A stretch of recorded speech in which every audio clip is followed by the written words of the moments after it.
vanish.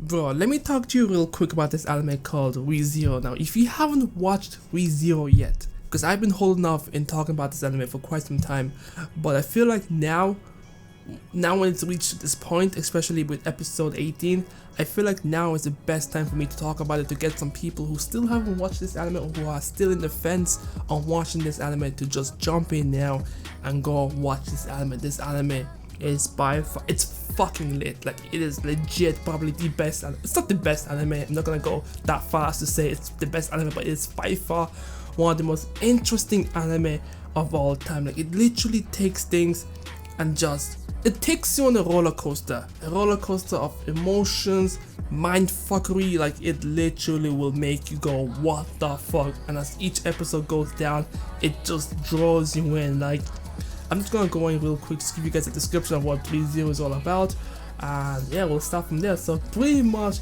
Re:Zero is about, it focuses around a man or boy or whatever called Subaru Natsuki. Now, he pretty much just appears randomly in this world. Like, we don't know how he appeared there. There wasn't really any explanation as to how he got there, but he got to this world, he explores it, thinks it's going to be like a great adventure where he's going to be the main hero, he's going to be fighting monsters, level up. He's literally like, there's another anime out there, I can't remember what the anime is, but it's similar, it has a similar concept to that anime where pretty much this guy just drops into a world and assumes that he's gonna have such a fun time. Like, basically this is like us. This anime is like, you know, the readers, like, we all wish that we could just jump into a video game and experience what's going to be like to be a hero and stuff like that. But after watching this anime, you'll reconsider that thought. You'll reconsider the idea of actually going into a pretty much into a different world. So pretty much, like I said before, Subaru just appears to this world. He meets a girl that's pretty interesting, and she has a role to play in this whole thing, but I'm not gonna go into too much detail about it. So basically, Subaru has the ability to come back after he dies in each scenario. So basically, he's like a video game character. If he dies, he restarts at a save point, and he tries, after, you know, dying, to try and re-approach the situation in a different manner. And each time he does that, different circumstances happen, and that leads up to different situations, different storylines. It's pretty crazy, and I think the best part about this anime is the character development. Like, Subaru starts off as this generic, you know, fun-loving, what was I gonna say there? Happy-go-lucky type of person. That's what I was going for. Happy-go-lucky type of person who has no concept of how dangerous this world really is. And as he continues with his trials and errors, and pretty much, I can't go into this without ruining it, but pretty much he fails and fails and fails, and the more he does that, the more his character begins to change, and you start to see the pain. Bruh, I think the best part about this anime is seeing the pain and struggle Subaru goes into trying to just save people. Like, it is fucking crazy, and each episode leaves you wanting more. That's one thing I learned. Like, for me, I binged this anime from 1 to 15 before I have to wait every single week, and the torture for waiting for this episode is real. It is absolutely real. Like, the character development for not just Subaru, but Subaru, Ram, listen, fam, listen, bruh. Ram is waifu queen. She is top tier, if not number one. Like, how do you create a character like that? It's like, what the like, I see, you know what, I can't even go into this without ruining anything, but listen, if you're someone who's on the fence, you see this anime and you think, oh, it's going to be one of those stupid ass ecchi animes. No, trust me, go into this anime, try to avoid any spoilers whatsoever. Go into this anime, trust me, you will probably come out of it like, what the fuck is going on? It's like playing Dark Souls 3 and seeing someone else suffering all those experiences. Like, I think the best part as well about this anime that I like the most is that Subaru doesn't have any powers. He doesn't have any super attacks, he doesn't transform, he doesn't do any of that shit. He is literally just a normal human being surrounded with things way above his league, and that is what makes things a little bit more interesting. And seeing him approach every single situation, seeing him desperately try to change the future. He's like future Trunks, except that, you know, he fails a lot.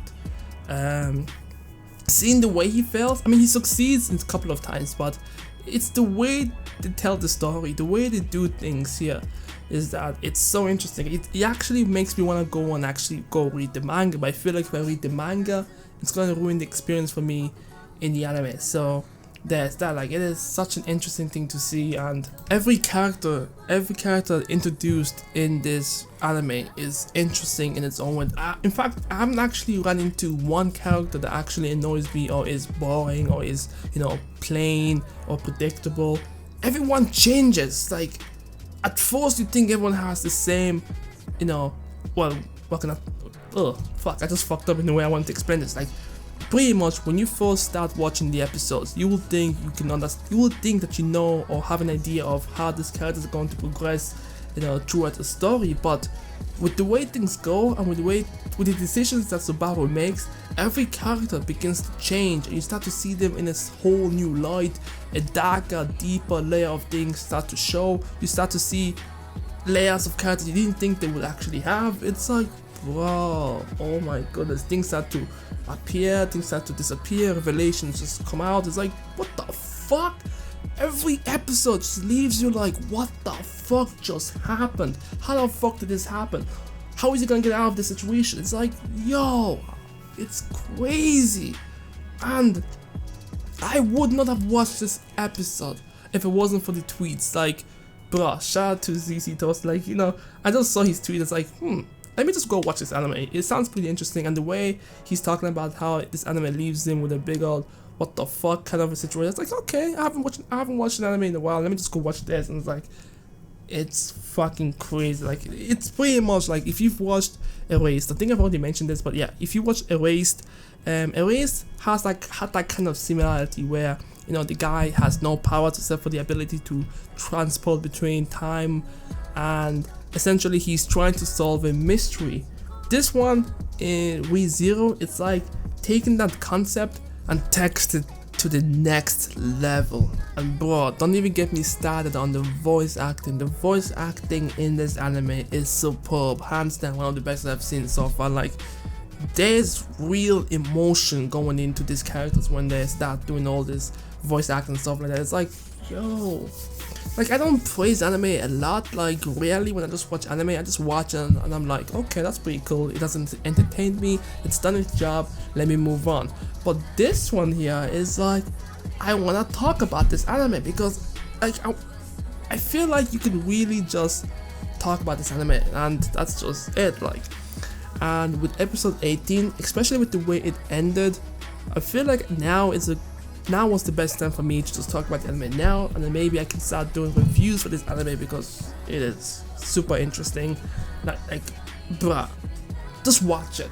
Watch the anime. Just watch the anime.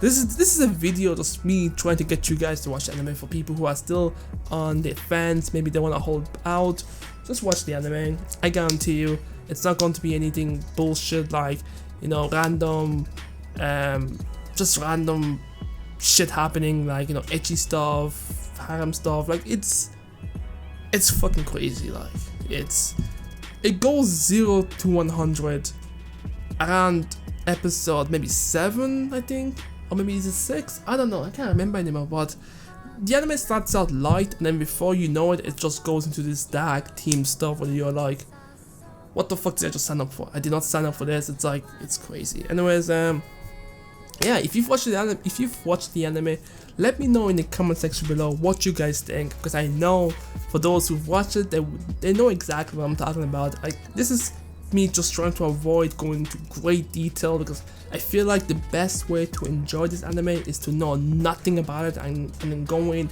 completely blind. Like, don't even look it up in Wikipedia, just trust me. a complete stranger, letting you know that this anime is worth watching. So yeah, that's pretty much it. So I'm gonna go on to a different point. What was I gonna say? Oh yeah, I'm actually doing a competition right now. If you're interested in winning €50 Steam gift card, go into the description below, and you know, good luck. That's all I can say. Like, I don't know, like, I just felt like giving something away. But anyways, I'm out. Thanks so much for watching. Make sure to like this video if you found it interesting, subscribe if you're new, and yeah, pretty much that's it. I'm out. Peace. How to really frame the situation. Then when you actually, you know, get off the drugs, you start to seeing some creepy ass stuff. So there's a lot of stuff in this game. There's crafting, there's